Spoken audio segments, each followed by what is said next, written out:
hamparan biru samudra yang kini kita kenal sebagai Selat Sunda, dahulu kala terbentang sebuah negeri yang subur dan makmur laksana serpihan surga. Negeri itu bernama Sunda Perdana, sebuah daratan luas yang menyatukan Pulau Jawa dan Sumatera, diperintah oleh seorang raja arif bijaksana bernama Prabu Rakata. Namun, di balik kedamaian yang tampak abadi itu, tersimpan sebuah kisah tragis tentang ambisi, pertikaian saudara, dan murka langit yang begitu dahsyat hingga mampu membelah bumi dan mengubah peta dunia selamanya. Kisah inilah yang akan membawa kita menelusuri asal-usul ledakan amarah Gunung Krakatau. Pada zaman dahulu, sebelum lautan memisahkan Jawa dan Sumatera, berdirilah sebuah kerajaan agung bernama Sunda Perdana. Negeri ini begitu luas dan subur, dialiri oleh sungai-sungai jernih yang berhulu di sebuah gunung raksasa yang menjulang gagah di tengah daratan. Rakyatnya hidup dalam kedamaian dan kemakmuran, bercocok tanam di tanah yang subur dan melaut di perairan yang kaya akan ikan. Semua itu berkat kepemimpinan seorang raja yang adil dan dicintai rakyatnya, Prabu Rakata. Prabu Rakata memerintah dengan berlandaskan pada kebijaksanaan dan kecintaan pada alam. Ia mengajarkan rakyatnya untuk tidak hanya mengambil hasil dari bumi, tetapi juga untuk merawat dan menjaganya. Baginya, gunung, hutan, dan lautan adalah anugerah dari Yang Maha Kuasa yang harus dihormati. Di bawah kepemimpinannya, Sunda Perdana menjadi pusat perdagangan yang ramai, disinggahi oleh para saudagar dari berbagai penjuru dunia yang terpukau oleh kekayaan alam dan keramahan penduduknya. Pusat kerajaan terletak di sebuah lembah yang indah, di kaki gunung raksasa yang oleh rakyat disebut sebagai Gunung Batuara. Gunung ini menjadi pasak bumi bagi seluruh negeri, sumber mata air yang menghidupi, sekaligus penjaga keseimbangan alam. Prabu Rakata sering melakukan semedi di lereng-lereng gunung ini, memohon petunjuk dan berterima kasih kepada Allah atas segala karunia yang dilimpahkan kepada negerinya. Kedamaian seolah telah menjadi napas kehidupan di Sunda Perdana. Sang raja memiliki seorang permaisuri yang jelita dan berhati mulia, yang memberinya 2 orang putra sebagai calon penerus tahta. Kehidupan di istana berjalan harmonis, mencerminkan ketentraman yang dirasakan oleh seluruh rakyat. Prabu Rakata berharap kelak kedua putranya dapat melanjutkan kepemimpinannya, menjaga warisan kedamaian dan kemakmuran yang telah ia bangun dengan susah payah. Namun, takdir berkata lain, awan kelabu perlahan mulai berkumpul di langit Sunda Perdana yang cerah. Harapan Sang Prabu adalah cermin dari harapan seluruh rakyatnya. Mereka melihat masa depan cerah di bawah kepemimpinan pangeran-pangeran mereka. Tidak ada yang pernah menyangka bahwa dari dalam istana yang damai inilah, benih-benih kehancuran justru sedang mulai tumbuh. Sebuah kehancuran yang tidak hanya akan meruntuhkan kerajaan, tetapi juga merobek daratan tempat mereka berpijak. Anugerah terbesar sekaligus ujian terberat bagi Prabu Rakata adalah kedua putranya. Putra sulung bernama Raden Tapas, seorang pemuda yang memiliki watak pendiam dan cenderung menjauh dari hingar-bingar duniawi. Sejak kecil, ia lebih tertarik pada kitab-kitab kuno, ilmu spiritual, dan laku tapa brata. Waktunya lebih banyak dihabiskan di tempat-tempat sunyi untuk bersemedi, mencari ketenangan batin dan makna kehidupan. Ia memiliki aura yang teduh dan dihormati karena kedalaman ilmunya. Kontras dengan kakaknya, putra bungsu yang bernama Raden Sundana adalah pemuda yang gagah perkasa, bersemangat, dan sangat ambisius. Ia adalah ahli dalam olah kanuragan, strategi perang, dan ilmu tata negara. Wajahnya yang tampan dan kepandaiannya berbicara membuatnya sangat populer di kalangan para prajurit dan bangsawan muda. Raden Sundana memimpikan Sunda Perdana menjadi kerajaan yang lebih besar dan lebih kuat, menaklukkan negeri-negeri lain di seberang lautan. Prabu Rakata mencintai kedua putranya dengan porsi yang sama, namun ia sadar betul akan perbedaan watak yang bagai bumi dan langit itu. Ia sering menasihati keduanya, berharap mereka bisa saling melengkapi. Tapas, ilmumu akan meneduhkan negeri ini, namun engkau juga butuh ketegasan. Sundana, semangatmu akan memajukan negeri ini, namun engkau juga butuh kebijaksanaan. Demikian ujar Sang Prabu. Ia berharap Raden Tapas dapat menjadi penasihat spiritual yang agung, sementara Raden Sundana menjadi pemimpin pemerintahan yang tangguh. Namun, perbedaan itu justru semakin meruncing seiring mereka beranjak dewasa. Raden Sundana mulai memandang kakaknya sebagai pribadi yang lemah dan tidak pantas menjadi raja, karena tidak memiliki hasrat untuk berkuasa. Sebaliknya, Raden Tapas merasa cemas dengan ambisi adiknya yang dianggapnya dapat membawa negeri ke dalam peperangan dan keserakahan. Benih persaingan mulai tumbuh di antara keduanya, dipupuk secara diam-diam oleh bisikan para abdi dalam yang memiliki kepentingan masing-masing. Melihat hal ini, hati Prabu Rakata dirundung kegelisahan. Ia takut jika kelak ia mangkat, perebutan tahta akan menghancurkan semua yang telah ia bangun. Ia tidak ingin warisannya menjadi medan pertumpahan darah antara dua putranya sendiri. Kegelisahan inilah yang mendorongnya untuk mencari jalan keluar, sebuah solusi yang ia harapkan dapat memadamkan api persaingan sebelum api itu membesar dan membakar seluruh negeri. Seiring usia Prabu Rakata yang semakin senja, ia merasa sudah tiba waktunya untuk mempersiapkan suksesi kepemimpinan. Melihat potensi konflik yang semakin tajam antara kedua putranya, Sang Prabu mengambil sebuah keputusan yang ia anggap paling adil. Ia berencana untuk membagi wilayah kerajaannya menjadi dua bagian. Satu bagian akan diperintah oleh Raden Tapas, dan bagian lainnya akan diperintah oleh Raden Sundana. Ia berharap dengan memiliki wilayah kekuasaan masing-masing, keduanya dapat memimpin sesuai dengan karakter mereka dan tidak lagi bersaing. Namun, niat baik Sang Prabu ternyata menjadi pedang bermata dua. Keputusan ini justru melegitimasi persaingan di antara keduanya. Para pejabat dan bangsawan di istana pun mulai terbelah menjadi dua kubu. Kubu pertama mendukung Raden Tapas yang dianggap akan membawa ketenangan spiritual, sementara kubu kedua mendukung Raden Sundana yang dianggap akan membawa kemajuan dan kekuatan militer. Suasana di istana mulai terasa panas oleh intrik dan politik. Situasi diperkeruh oleh para penasihat yang licik di kedua belah pihak. Di kubu Raden Sundana, ada seorang patih tua yang haus kekuasaan. Ia terus membisikkan bahwa Raden Sundana jauh lebih pantas menjadi raja tunggal. Raden, seluruh negeri ini seharusnya berada di bawah perintah tuanku. Kakanda Raden Tapas lebih cocok menjadi seorang pertapa di puncak gunung, bukan seorang raja. Bisiknya penuh hasutan. Ambisi Raden Sundana pun semakin terbakar. Di sisi lain, beberapa pengikut Raden Tapas yang fanatik juga mulai menanamkan rasa curiga.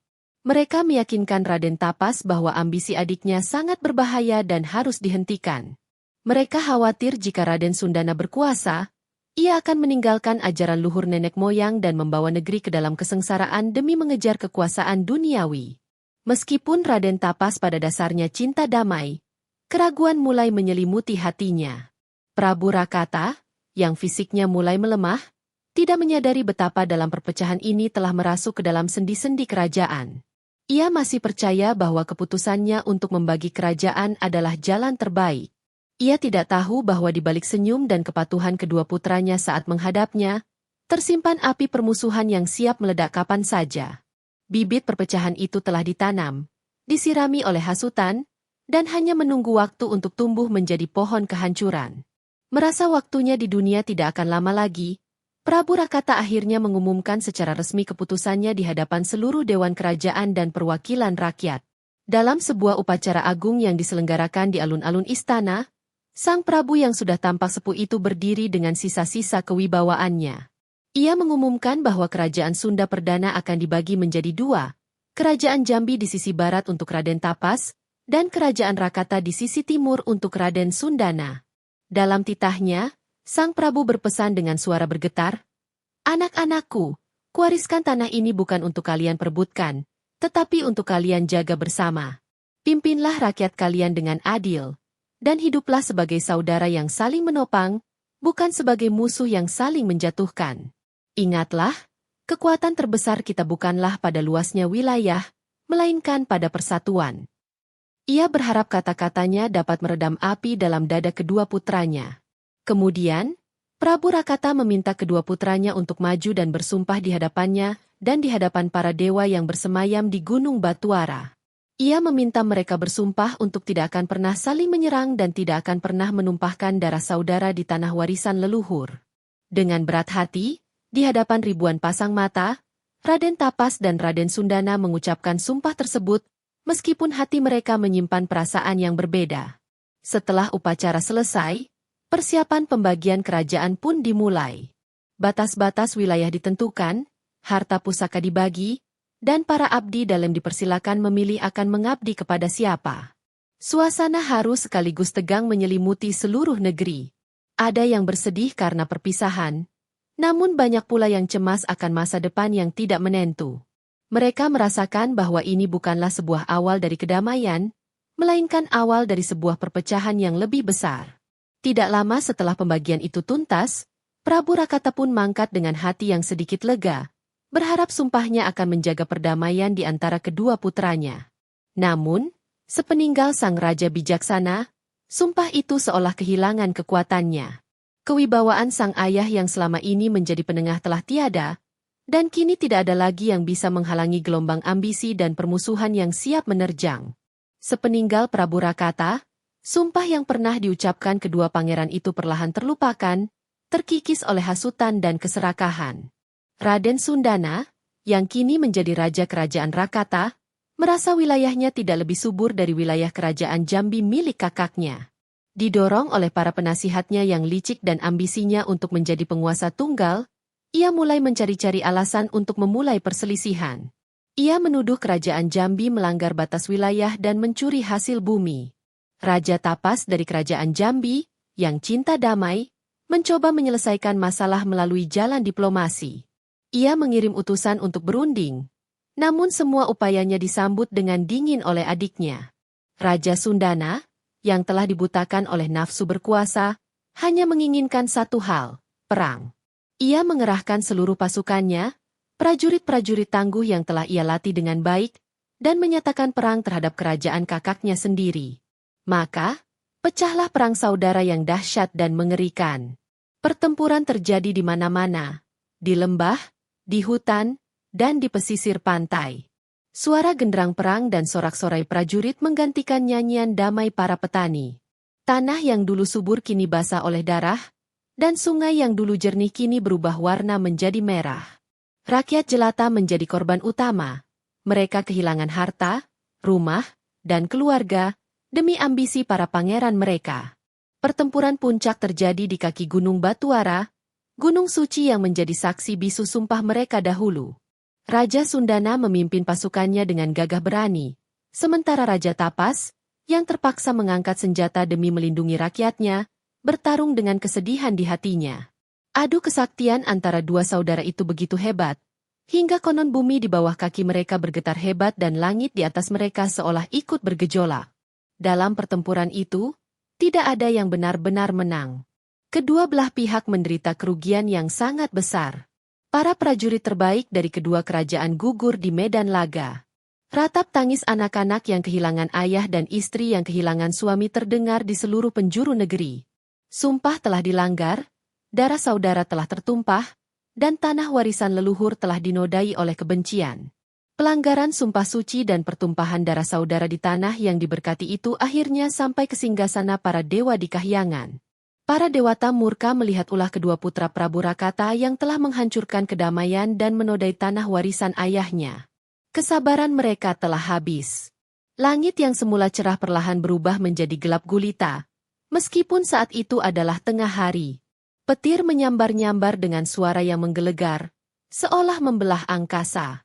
Gunung Batuara yang agung, yang selama ini menjadi sumber kehidupan, mulai menunjukkan tanda-tanda kemarahannya. Puncaknya mengeluarkan asap hitam pekat yang membubung tinggi ke langit, menutupi cahaya matahari. Bumi mulai berguncang dengan hebatnya, membuat para prajurit yang sedang bertempur ketakutan dan lari tunggang langgang. Mereka sadar, ini bukanlah gejala alam biasa. Ini adalah pertanda murka dari penguasa alam semesta.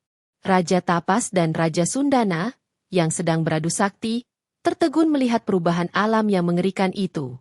Namun, hati mereka yang telah dikuasai amarah tetap tidak bisa berhenti.